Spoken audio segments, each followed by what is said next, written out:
and welcome. I'm Leigh-Ann Gerrans and you're watching W News Extra, broadcasting live from the Al Arabiya studios. These are our top stories. Top U.S. immigration official Gregory Bovino is expected to leave Minneapolis after the fatal shooting of Alex Pretti as Trump's border czar takes over. The Rafah crossing could reopen this week after the remains of Israel's final hostage, Ran Gaveli, are recovered. And India and the EU strike a landmark trade deal, deepening diplomatic and economic ties between the two regions.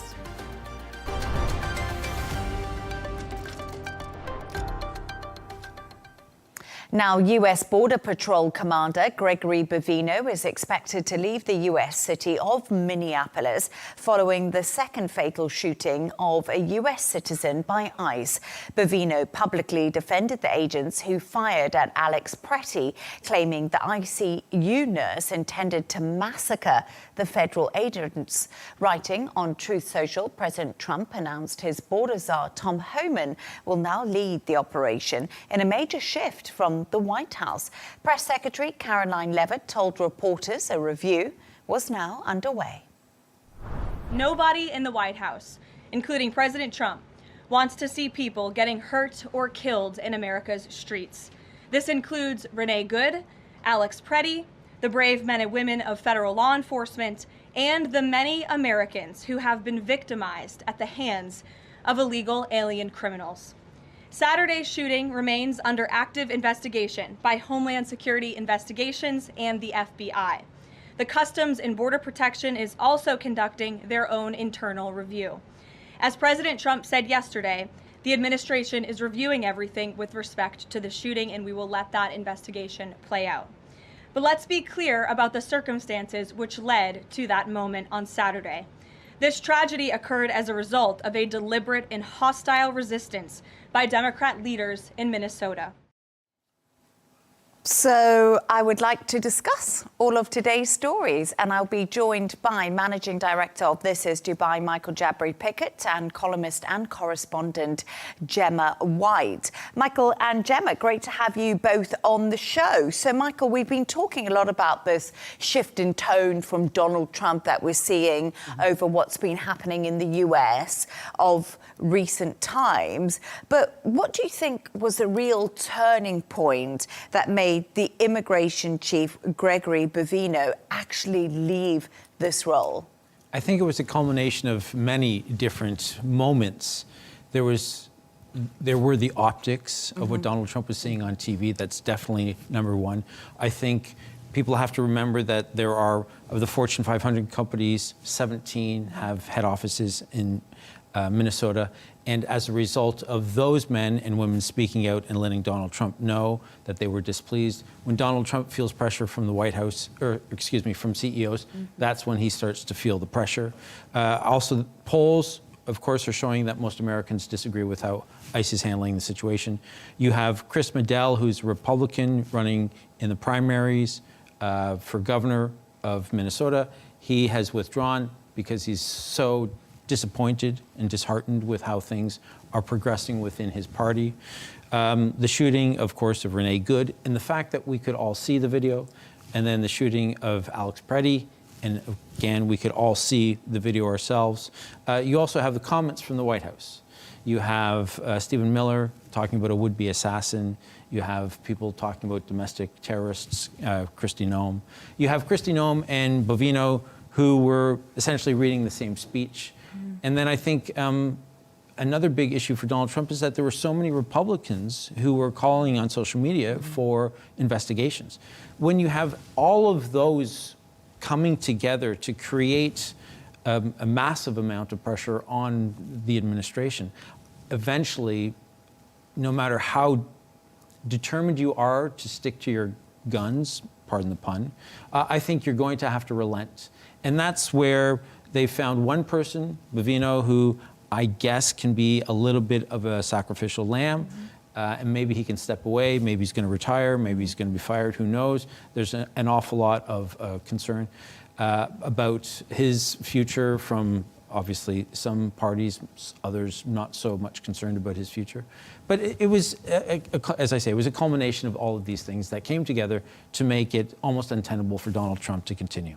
And it's so interesting because we just mentioned Kristi Noem there. Lots been said about how she's reacted to the latest shooting. And Donald Trump was speaking. He was off to Iowa a little bit earlier. And he did say the Homeland Security Chief, who is, of course, Kristi Noem, is to remain despite the Minneapolis shooting. So he does say right now Kristi Noem will be in her job despite the backlash that we've seen. And he also said, Donald Trump, the Minneapolis shooting was a very sad situation. So we're hearing more comments come out of the White House. But I find it interesting, too, because I spoke to a journalist a little bit earlier who's been in both Minnesota and Minneapolis throughout all of this. His name's Julio Rosas. And he was saying to me right now that there's also another side to the story, that the people out protesting are also provoking ICE agents, and things are becoming very tense. And the Democratic leaders have not tried to tone down that rhetoric. And he was saying time and time again, he sees that these protesters are outside the hotels where they believe these ICE agents are staying. And there's a whole simmering situation happening, and no one's toning down that rhetoric. So I wonder if Tom Homan is the man to do this. He is known as a hardliner, so I don't think he's going to come in with a softly approach at all, although he has entered the fray, shall we call it, with a meeting today with, well, the appropriately named Mayor Jacob Frey in Minneapolis. So he has, that's one of his first actions, you know, is to initiate talks. And this follows on from Frey's discussions with Trump, which he's posted about on social media, and said, not that they were a great success, but, you know, he was pleased to be able to have had those conversations. So we are seeing the start of conversations happening. So he is a hardliner, but he's come in with a sort of open mic approach, which is very interesting. So he has been named the border czar. Homan actually began his federal career under Obama, where he was the Executive Associate Director for Enforcement and Removal Operations at ICE. This was from 2013 to 2017, where he oversaw deportation. And he was actually awarded a Presidential Rank Award in 2015 for his work.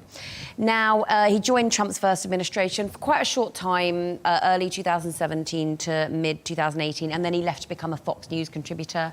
And he joined quite a few organizations which are sort of anti-immigration, particularly one, Border 911. It's a non-profit organisation. They say they educate about illegal immigration, but their critics say that they use sort of different narratives and rhetoric to sort of really criminalise, you know, illegal immigrants. And then he returned. He returned to the administration, Trump's second term in November 2024, to become the border czar. You know, Trump loves a nice title on someone there. But yeah, he is very strict when it comes to enforcement. He supports deportations. He has publicly said he opposes sanctuary city policies, and he supports family separations at the border, which is a very controversial move. But yeah, interesting that this hardline has come in, and the first thing we're seeing is talks. So as you say, perhaps another turning point. Yeah, absolutely. But I think it's also important for us to remember that Donald Trump was elected just over a year ago now. And a lot of the reason he was elected on two things, and that was the US economy and sorting out immigration. So a lot of people in America are thinking right now, Donald Trump is almost doing what he said he would do, Michael, but things have got a little bit out of hand. And the fact that these talks are happening and Donald Trump appears to be listening to the concerns of the people is a good step in the right direction. So it is a good step, but you know, the issue that many Americans have when they look at the ICE agents is not that they're doing their job, it's how they're doing it. And it's one thing for somebody to sign up for it, but when you start to see how, you know, the meat is made, maybe you're not necessarily going to be a meat eater. And I think because of the way that everybody is able to and encouraged to video everything.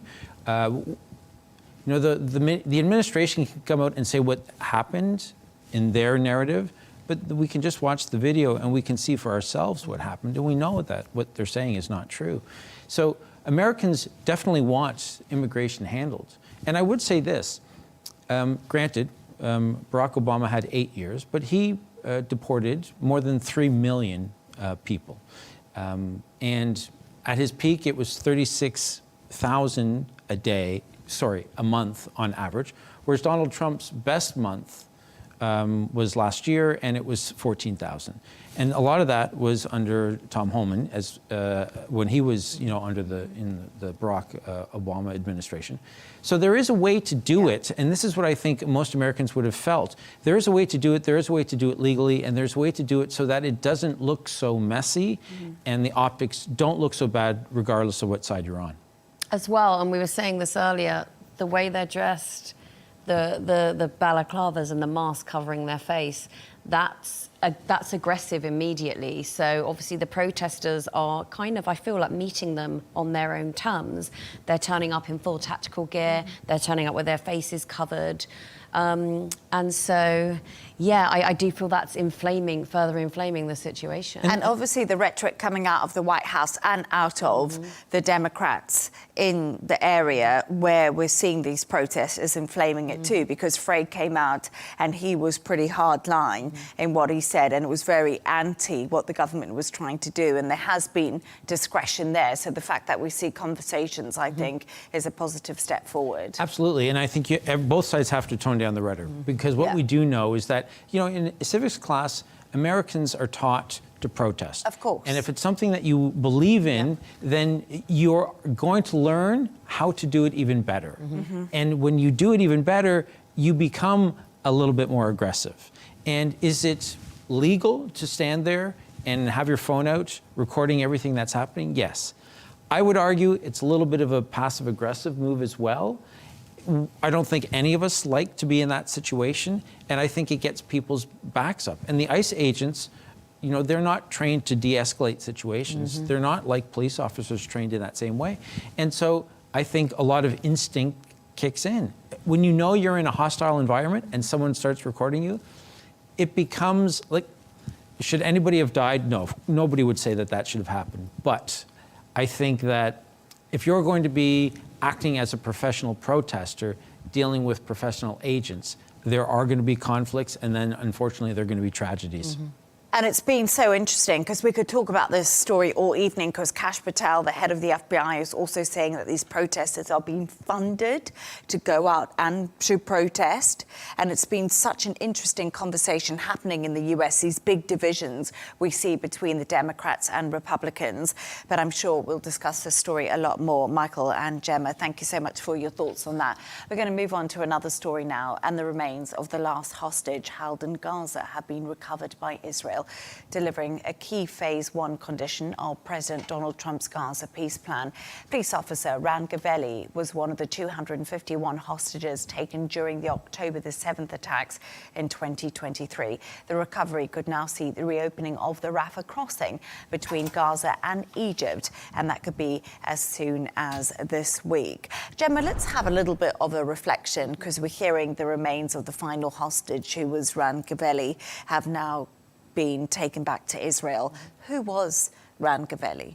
Right, so he was a 24-year-old Israeli police sergeant, and he was actually a sergeant in the Israel Police Special Patrol Unit, which is an elite counter-terrorist unit. Now, on the morning of the attacks, he was at home recovering from a broken shoulder, and he responded to the crisis. And he was helping rescue civilians, and he was actually killed there in the grounds of the music festival, and his body was then taken into Gaza. Now, no one knew if he was dead or alive for a very long time, for quite a few months, and his death was officially confirmed in early 2024. So his remains have been in Gaza for about 2.5 years. And yesterday, the IDF located and retrieved his body from a cemetery in Gaza City. Now, what's very interesting is with this recovery, that means there are no Israeli hostages in Gaza for the first time since 2014, which is quite a big thing to consider. Now, Netanyahu has called this an unbelievable achievement for the state of Israel. It's seen as very symbolic. Insofar as it can be, it's being seen as closure, finally, for the families and the hostages. This was Netanyahu's big promise. Every single hostage, dead or alive, has to come back. And yeah, I'm just wondering how this will play out for all the promises or agreements that were made once every hostage was returned. And a clear marker in the sand that this is phase 2 of that peace agreement that the US brokered needs to come into force, because that was the main agreement. Phase 1, all the hostages have been returned, and this was a big sticking point for Israel. So as we talked about the Rafah crossing, it's going to be so interesting to see what comes next. I think will put the Israeli government in a tricky position. If Hamas complies with everything that's expected or being demanded of them based on the U.S. peace policy or the U.S. peace proposal. If they do everything, Israel is stuck because there's so much that Israel does not want to give them. And you know that there will be many people within the Israeli government who would hope that Hamas would drag their feet and not do everything that they have to do, because they don't necessarily want to play ball with them. Hamas have been really vocal, haven't they, as well, about we led Israel, we led the IDF here. Like, they've been really public about how much they are cooperating.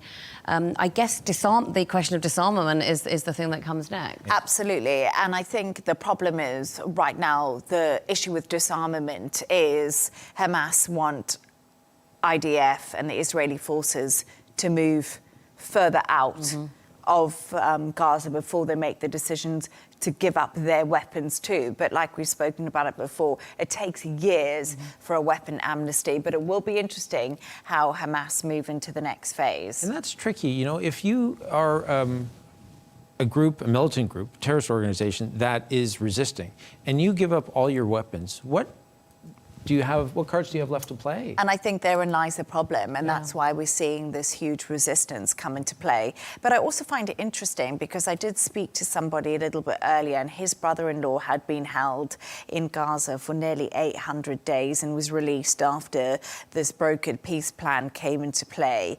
And I found what he said so interesting to me, because when he was saying what they'd been through, he said, we really want accountability. You know, the hostages' families, where do we go next? We fought for the release, they've all been released. And now we're looking for accountability. You know, how were the October the 7th attacks allowed to happen? Yeah. How didn't we reach a deal earlier? There's so many questions that still surround all of it, and it's very complicated and very complex. Yeah, and there are many people who will say that the peace proposal that was put forth by the Trump administration was not so different from what the Joe Biden administration had put forward a year earlier. Yeah, absolutely. And there's going to be still big questions around all of what's happened. But Michael, also, Israel's reportedly seeking a new security deal with the US. What do we know about this? So you have to understand the way that Benjamin Netanyahu has spoken for, I would say, certainly the last year or so.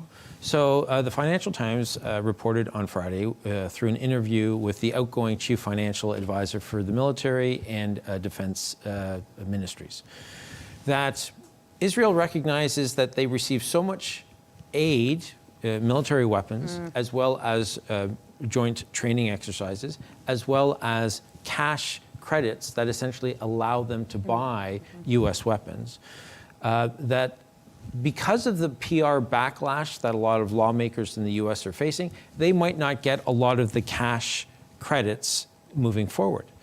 Their current deal that they signed, I believe it was in 2016, when that expires, I think 2018, they understand that there's going to be less money available to them. Now, Benjamin Netanyahu has spoken for, as I say, about the last 12 months or so, about how Israel needs to be more self-sufficient and they need to develop their own military industry so that they don't have to rely on America. I believe, my thesis is that if they are going to attack neighbors, as they have, it was, 7 or 8 neighbors over the course of the last 12, 18 months. If they're going to do that, and receive all the weapons from and all the money from the States, they probably are going to need the U.S. to sign off on that. If, however, they're able to produce these weapons and they're able to rely less and less on outside interests, then they can do more of what they want to do on their terms. So I don't think anybody would have expected them to fire weapons into Doha, and yet they did. And I don't know moving forward if Israel wants to be handcuffed when they feel they need to go after whoever it is. And this interview with the FT it shone a light on the way that Israel is changing so that they can be more of the player that they want to be without being beholden to anybody else. I find that absolutely fascinating. And one of the reasons I find it fascinating is I think Israel is protected, and many people might agree with that, by the US. So when they go in, they have the backing of the US, which makes them stronger. It would be interesting to see Israel doing it on its own without the support of America, if it does come to that. Absolutely, because when they bombed, when they fired missiles into Qatar, so the Qataris and the Americans are strong allies. But the Israelis might not see the Qataris as an ally. So if they have the backing of the US, they probably have to follow the American lead. But if they can be more self-sufficient, then they can decide that the Qataris are not our ally. That's going to be fascinating to see. They can learn from Europe. Yeah. Europe's lost American protection and kind of allyship, and now perhaps Israel is next. America really is kind of shedding its former allies. Yeah. It's going to be, it will be a really interesting restructuring of allies in the region. Thank you so much for your thoughts on that. Let's move on now. And India and the EU have signed a landmark trade deal in Delhi today as the two sides form stronger ties amid growing tensions with the United States. It will allow the free trade of goods between 27 European states to the world's most populated country. India's Prime Minister Narendra Modi called this agreement historic, whilst Europe's Ursula von der Leyen said it was the mother of all deals. I found this absolutely fascinating. And the reason I did is because Ursula von der Leyen last week at Davos trailed the fact that this historic deal was going to be signed. She was traveling to Europe. It was going to be the moment. It was going to be historic. But what's going to change and how? You know, we talk about these trade deals all the time. It's the nuts and bolts, isn't it, Michael? That's always the thing that we have to think about here. It is the nuts and bolts, and I think that's what Ursula von der Leyen would sort of get excited about. But for the commentators amongst us, what we find are like the broad strokes and what this implies and reading between the lines. And I think that there's an awful lot of nations and blocs looking at the unpredictability versus the stability. And India is a very stable country. The EU, very stable, very predictable. America, however, which has traditionally been key for so many nations as they're trying to figure out how they can grow and how they can export more goods, because everybody wants access to the American market, because the middle class, because there's so much wealth, because so people have so much money to spend. But now there are decisions that are being made without America. We had Canada in China. We have the British Prime Minister, who's also going to China. We have this deal, which has been 20 years in the making. And now you have, I think it's combined 25% of global trade happening now because of these 27 countries and India and their 1.4 billion people. And it's changing the entire dynamics because markets and salespeople and CEOs love stability. And the trouble that Donald Trump has created is not just for Americans today, perhaps, or for even Americans in the next 4 or 5 years. It's for a generation or two. Because the fear is not just that Donald Trump has done this. It's that the next person could come in and be equally unpredictable in a completely different way. And then the person after that, the same thing. And so you would probably need a run of 2 or 3 presidents to be consistent and stable for the world to recognize, oh, America is now acting the way that we would have expected them to act. I know, and I read some really interesting pieces, actually, today analysis on this. And, you know, trade talks between the EU and India were basically stuck for 20 years. And a lot of people were saying, what's changed now? And I think the general consensus across a lot of the analysts' points of views was the fast evolving geopolitical landscape and the unpredictability of the US administration. It's just forced so many alliances to wind up these deals quickly, not take years and years to hammer out the final print. So it's really interesting to see this. But, you know, away from politics, how will this trade deal actually affect people's lives? How will it make things better? So here's what should happen. Okay. This is an only time will tell kind of situation. Because as well, I think we all believed that after the pandemic, all the prices would come down, and they simply have not. So it will mean lower prices for consumers and cheaper goods and services. That's your kind of baseline for what this deal means. Now, it removes tariffs on things like quite luxury items, including like European wine, olive oil, luxury goods, and medical and industrial equipment. Also specialty foods, imported packaged goods. This is important because of India's growing influential middle class as well, who have that money to spend, and they want to spend it on luxury goods in the way we saw the Chinese middle class growing and luxury goods becoming a huge boom there. For small and medium businesses, there's a lot of scope as well, especially for Indian businesses. So their tariffs on things like textiles, leather goods, gems and jewellery will be lowered or eliminated for the EU market. And that's a market of around 450 million consumers. So for the EU businesses, they could save about 4 billion euros a year in tariffs, and they get access to the biggest growing consumer market in the world. So again, time will tell if these savings and these profits will eventually be passed on to the consumer.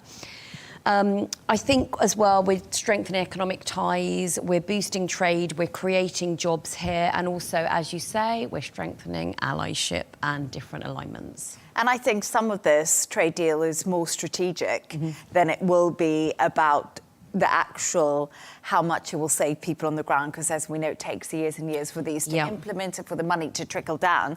But what I also found really fascinating is the EU-India Pact is the 7th trade deal India has completed recently, which is absolutely fascinating because, like you said, different countries are going to the likes of India, which has shown a lot of stability, the growing middle class. Also, apparently, India has become a top priority for Renault, which is the car maker in Europe.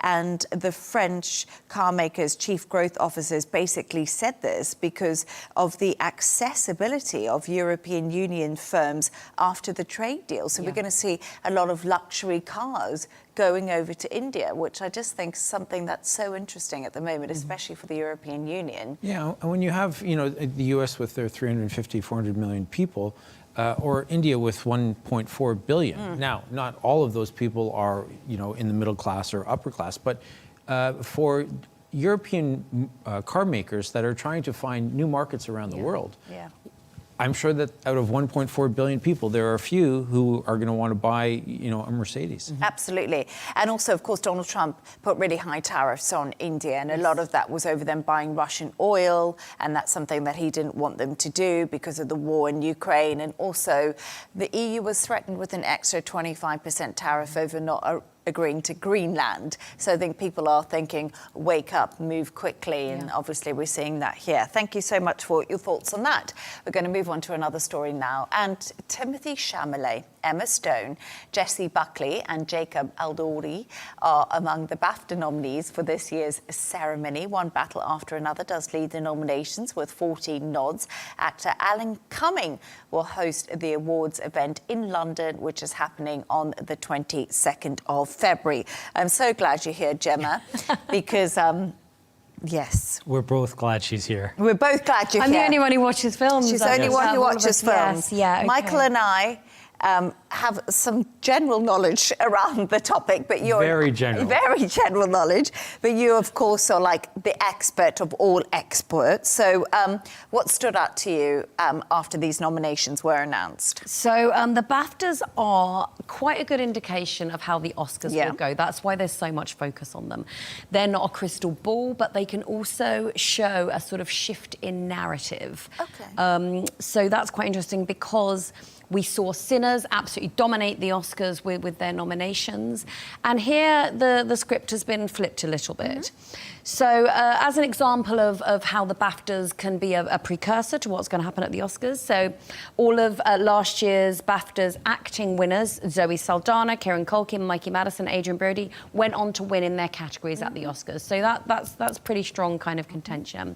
So there's not what we had. We had one battle after another, 14 noms, Sinner 13, Hamnet and Marty Supreme tying at 11. There aren't many surprises in the main films. And there's also not many surprises in Best Director or Leading Actress. And again, we have Benicio del Toro and Sean Penn, both in Supporting Actor category for One Battle After Another, which is going to be I think my favourite category when we get to the Oscars, because I really do believe it's a two-horse race there. Now, what really stood out for me, I think was very interesting, is the first-time nominees in names that you think, how have they not won a BAFTA? This is Rose Byrne, Michael B. Jordan, and Stellan Skarsgård. And these are all first-time nominees, and you would think, surely they've won before, but no, they haven't. So that's a very pleasant surprise. Probably the name making the most headlines is Paul Mescal for Hamnet. Largely, critics feel that he was snubbed. He didn't get an Oscar nomination in Best Supporting Actor, but he is obviously nominated here. And Chase Infinity, who did not receive an Oscar nod for One Battle After Another in the Leading Actress category, she has a nomination here. The other thing making the big headlines is Wicked for Good, which apparently was snubbed. But to my mind, the first film had 10 Oscar nominations last year and just as many BAFTA nominations. So they're not really going to then offer the sequel the exact same. So when it's called a snub, I'm afraid I just don't agree with that. OK, right, we got that, Michael. We know. Now discuss between you. We know. I just want to say one thing. I was just having a list at which films are leaving BAFTA film nominations. I can't believe this. I've watched one of them. And the one I've watched is Frankenstein. And I found that really interesting. I read the novel. Oh, you read the novel. I watched the film. You're so highbrow. I liked it. But all I want to say when it comes to all of this film situation, Leonardo DiCaprio should win every year, and he never does, and it really gets on my nerves. And I just want to put that out there for all the people who are watching. A massive Leonardo DiCaprio fan. He's done some great films. Yeah. 14 nominations for One Battle After Another. I think it'll be criminal if he doesn't get it back. He's lost out on quite a few occasions when he certainly should have won. But this will make you happy as a Leonardo fan. This is his 7th nomination at the BAFTAs, so he joins the illustrious likes of Michael Caine, Daniel Day-Lewis and Laurence Olivier, who have all received 7 nominations, so that should bring you some joy as a Leo fan. You know who else, if I'm not mistaken, who actually didn't win, he received a Lifetime Achievement, was Paul Newman. I don't think he won any, and yet he was in some fantastic films. Yeah. I think we should write to these people. Right? Because it's really the films... We should protest. We should protest yeah. peacefully. Peacefully. But also what I love the most about these award ceremonies, and I don't know if you agree with me, is just the next day, you know, the outfits. That's always the fascinating bit, Analysing the red carpet is the most fun part. And what I love is also, of late, you know, Timothée Chalamet and All the Men Go, and that now they really big into what watches the men are buying and wearing, so that's something for the people to see. And, you know, obviously that's where we get all our fashion trends from for the next year, isn't it? I often wear ball gowns, so I'll be looking at the ball gowns that I'm going to be wearing, you know, to the office and stuff like that. You wear it while you're watching it? Yeah, very much so. Oh, gosh. I remember Timothy B. Jordan from The Wire. I thought he was quite good. I remember him in Creed. I did watch Creed. I saw that one too. Yeah, yes. we saw that I think one. I saw that on a plane, though.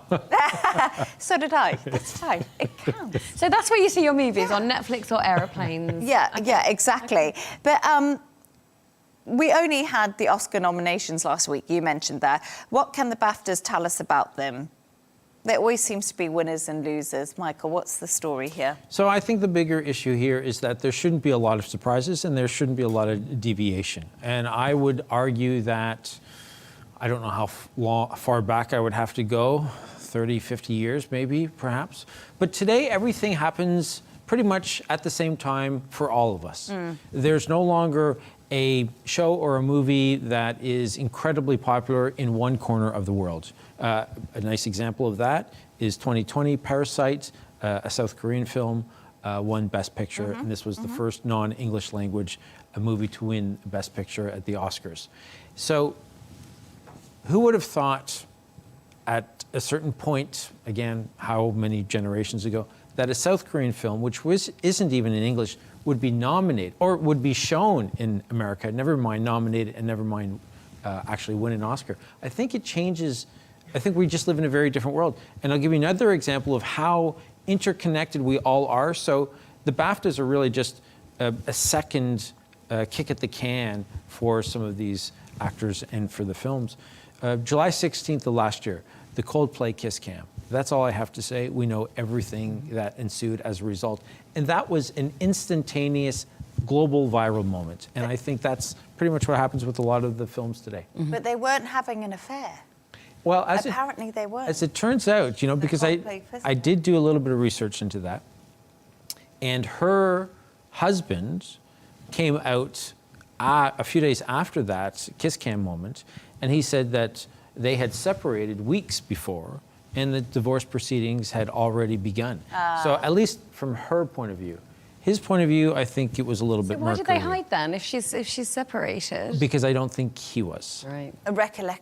Recollections may vary. Anyway, let's move on from that. But absolutely fascinating. And Gemma, thank you so much for your expertise into that, because Michael and I, we listened, we learnt, we know a lot more than we did before this conversation. And finally, it's that time of the show where Gemma and Michael, you've come up with a couple of quirky stories of the day. Gemma, we're going to stick with the movie theme of your story, and it's sci-fi films. Yes, so unexpectedly, NASA has entered the chat with regards to films. Now, they've released their list of what they say are the most scientifically accurate sci-fi films. So, yeah, this is NASA.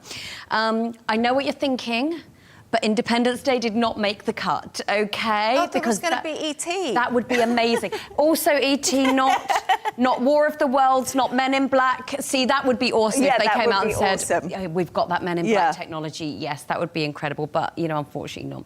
So they said that Gattaca from 1997 was a realistic portrayal of genetics and DNA. Okay. They said Contact, the Jodie Foster film from '97, was a realistic depiction of radio astronomy and the way scientists search for extraterrestrial signals.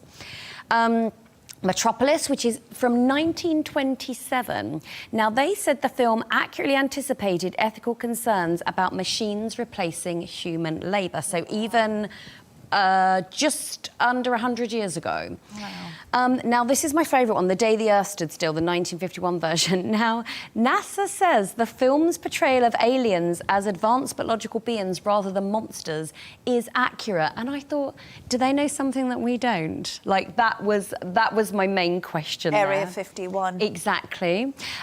Woman in the Moon, again, 1929. Now, this portrayed rocket launches, space travel and weightlessness even before real lunar missions had actually occurred.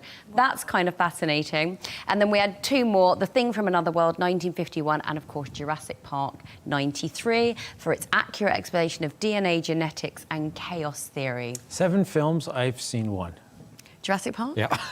Me too. Is that bad? No, I think it's healthy. Okay.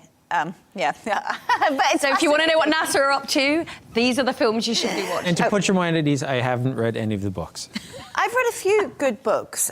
We can't get into that now because I'm Fine. being told off about time. Okay. And Michael, I'm sorry about that. And yours is about some viral bald eagles. I wonder why you chose them. So, did you just think of that? That's very good. I just thought of that. Can you imagine? We should end the show there. And good night. Yeah, thank you. Good night and goodbye. Go for it. I'm actually starting to turn red now just because it was so good. You caught me off guard there. So we're excited about Jackie and Shadow, who are two American bald eagles in the San Bernardino National Forest. They are friends of the Friends of Big Bear Valley, which is a nonprofit that runs 24/7 cameras in their nests. And you will see that they have they have laid the first egg of 2026. Now, why I find this interesting is, of course, it's 2026, it's the 250th year of America. And moments like this can sometimes do a really interesting job of bringing, in this case, Americans together. And this is what is quite cool, and I'm going to use my cheat sheets here. So, the American bald eagle was removed from the endangered species list in 2007 because they had gone from, in 1963, only 417 known breeding pairs left to today. In California, for instance, they have 400 breeding pairs alone. Throughout the 48 contiguous states, they estimate that there are more than 300,000 individual bald eagles. Awesome. So conservation, Wow. despite Donald Trump's best comments, actually does work. And in this particular case, Jackie and Shadow are, which is a great name for a film, Jackie and Shadow are actually the perfect example of how, maybe Americans can come together and change their course. And it's so true that conservation definitely does work, especially when it comes to wildlife and preserving it. And we are so lucky that people made that effort to make that happen, especially for the bald eagle. But thank you so much for your thoughts on that. We won't go any further into the bald eagle. Managing Director of This Is Dubai, Michael Jabri Pickett, and columnist and correspondent Gemma White. Thank you very much. And that's all from us on W News Extra. Don't forget to subscribe to our YouTube channel. Of course, follow us on X. Goodbye, and thank you for joining us.